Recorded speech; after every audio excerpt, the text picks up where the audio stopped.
America's Green Lady Ghost. I'm Jason Horton. I'm Rebecca Lieb. And this is Ghost Town.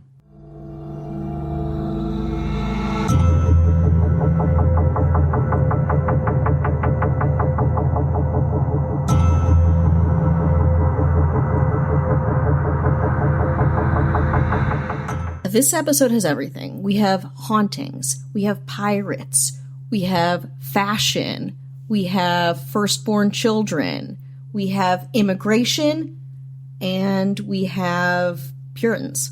I mean, what else do you need? It's the greatest hits. Yeah, exactly. I mean, throw in a witch and it's like, just stop here, stop now.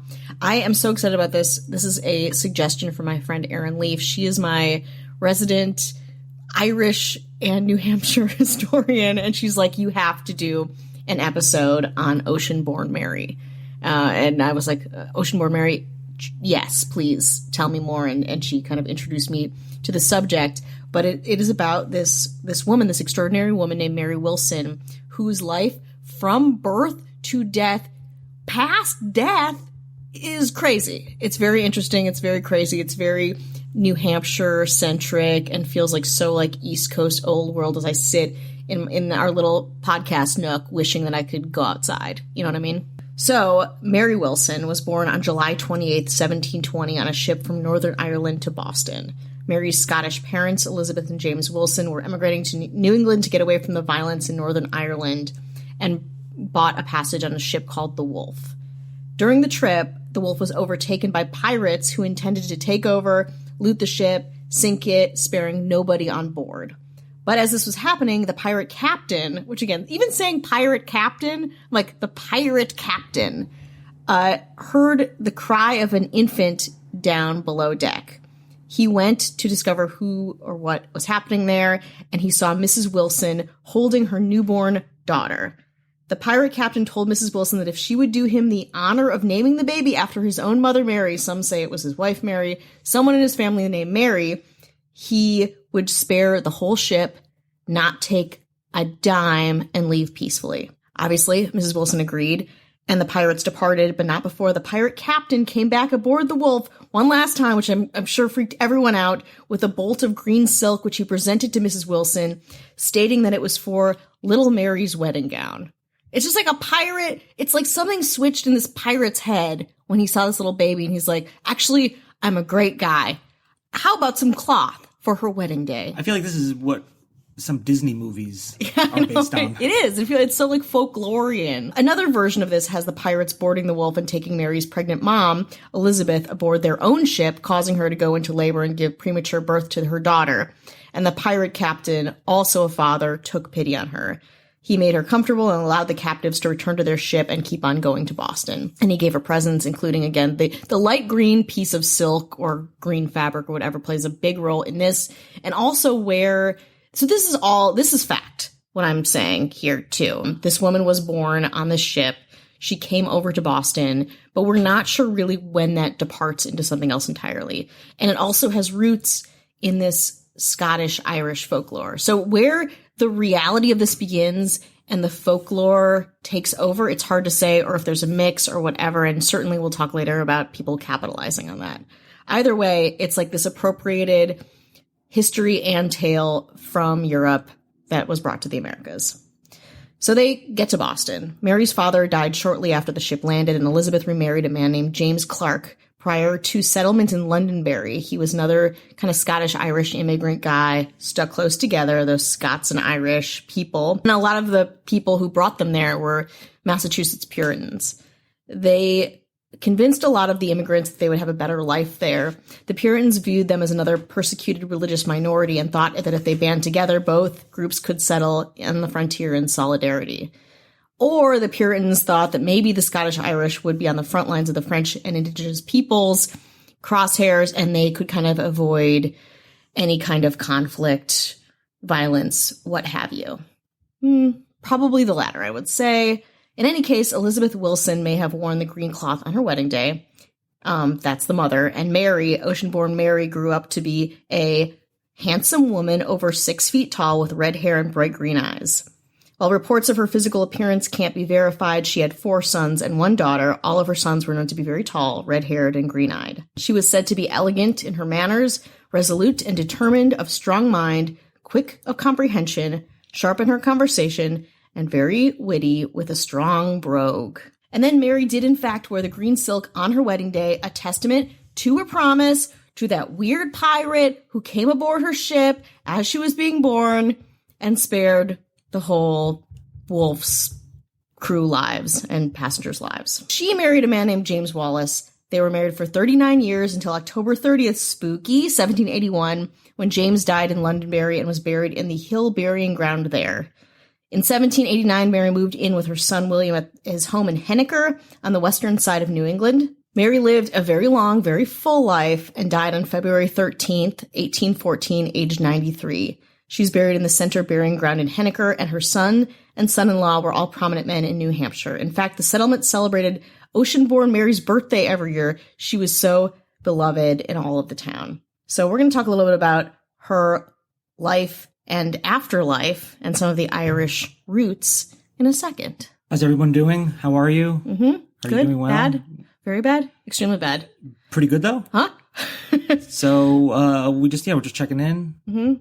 Yeah, we're here for you still. Again, anything you need, if you want to reach out, what have you. I think people are really reflecting on some past episodes, and some really resonate with people, and they get in touch with us with really great stories. There's got to be a way for us to kind of go back and take stories on certain episodes and maybe revisit some. Yeah. And, kind of update people. Sometimes there's new news things. That'd be something fun to do. Yeah, I think we've done so many episodes at this point, it's kind of hard to keep track of what to update, what not to, but trying to be more cognizant of that for sure.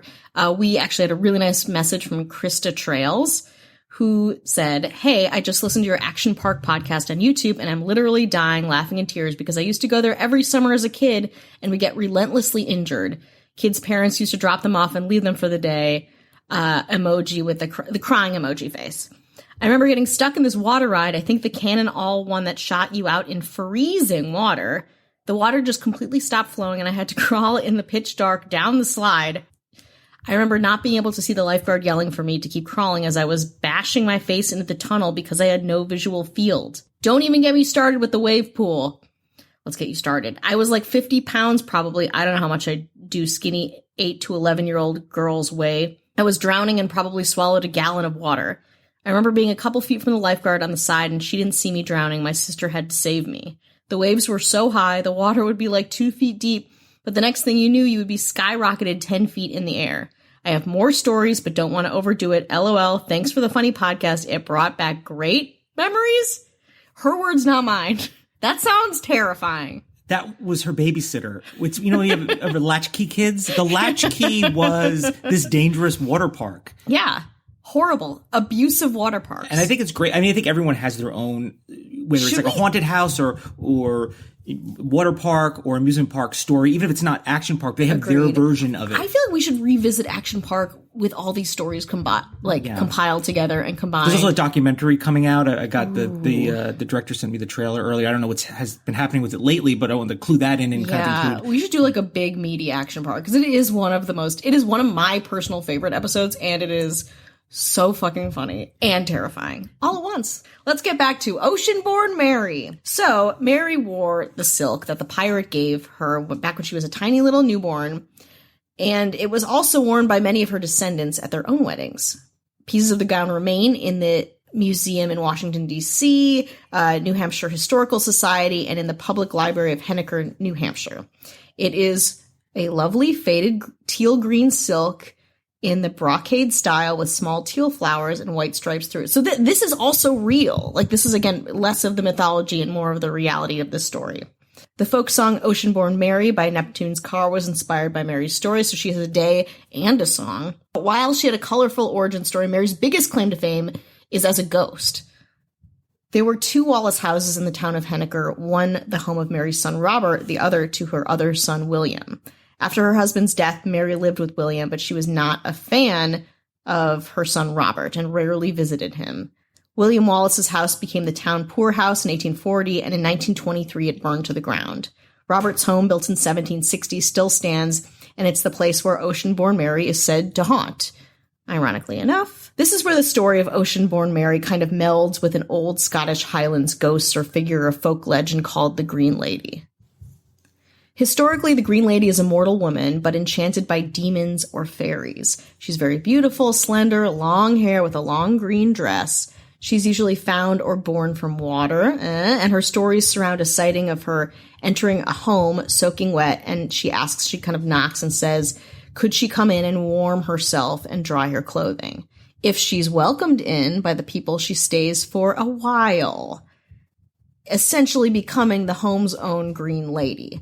A good Green Lady can protect a house and the family in it. If the family moves, the Green Lady remains in the house and protects the next family to move in. A bad Green Lady does the same, but all demonic, horrible shit. So Ocean-born Mary is kind of an offshoot of the Green Lady. In 1917, Louis Gus Roy of Wisconsin oh boy. bought Robert Wallace's house. That's the unfavored son of Ocean-born Mary. He did some fabricating himself. He buried gold and told everyone that a tall red-haired woman was haunting the house. He gave home tours and created a lot of stories to entice tourists. I don't fault him for it. He was trying to make some money off of this legend. But this is where we get a lot of all right, relax. For example, Roy created a phantom rocking chair that was never Mary's, said that it was hers, and said that she haunted it. It rocked because Mr. Roy placed it over a loose floorboard that extended across the length of the room. By shifting his weight on one side of it, the other side would make the chair sway. And of course, everyone who paid to get in to see this house were like, oh my God. When Mary died, she was buried in the cemetery behind the Henniker Town Hall. She was never, ever buried in this house. She didn't even live in this house. She didn't even go into this house. And yet, Roy kind of made it work. According to Roy's story, the same pirate captain who spared Mary's ship reunited with her in widowhood, and she took him into her home and cared for him in his old age. Some say he even married her. Both are probably not true. The captain, who Roy called Don Pedro, was murdered under Mary's roof, and Mary buried him and his treasure under the hearthstone in accordance with his instructions. But still, it wouldn't have even been that house. It wouldn't have even been there. Mary's ghost haunts the house in order to protect the hidden treasure, and Roy charged 50 cents to have tourists take shovels, go into the backyard, and try to dig for treasure in this old historic monument. Lost strangers stopping at the house to ask for directions were said to be met at the door by a tall, red-haired woman in a colonial dress, who they assumed to be a historical reenactor. Others thought they saw a similar figure in the yard or walking down the road to town. So there are sightings around this house, despite the kind of bullshit that went inside of it. Of course, no human remains or treasure have ever been found there. Mr. Roy died in 1965. Subsequent owners of the home, while intrigued by the legend, are discouraging people to come by or do anything around investigating the Ocean-born Mary legend. They moved the road in front of the house, blocking tourists from invading their privacy. The house last appeared in Yankee magazine in September 1996, where it was in the house for sale section, listed at $875,000. Again, Mary's husband died on October 30th. Sightings of her have been reported all over town, even to this day, especially around Halloween. So maybe I want to credit the New England Historical Society, Jeremy Entremont, author of Ocean-born Mary, The Truth Behind a New Hampshire Legend, and hollowhill.com. I think there's something to the Green Lady, the woman in white, the woman in black, the man in black. With color. Yeah, if you associate somebody with a color, I feel like it's very alluring. Mm-hmm. It's very powerful and very charged, I think. The visuals around it, or even just retelling a legend that has a really strong visual. And this is a part of that, but it's kind of true too. And again, it's who knows how much of this is actually real or whatever, but it's a nice bridge from old world shit to the new world. I saw a ghost. It was the woman in cat hair. She was a woman. Her shirt was covered in cat hair. Uh-oh.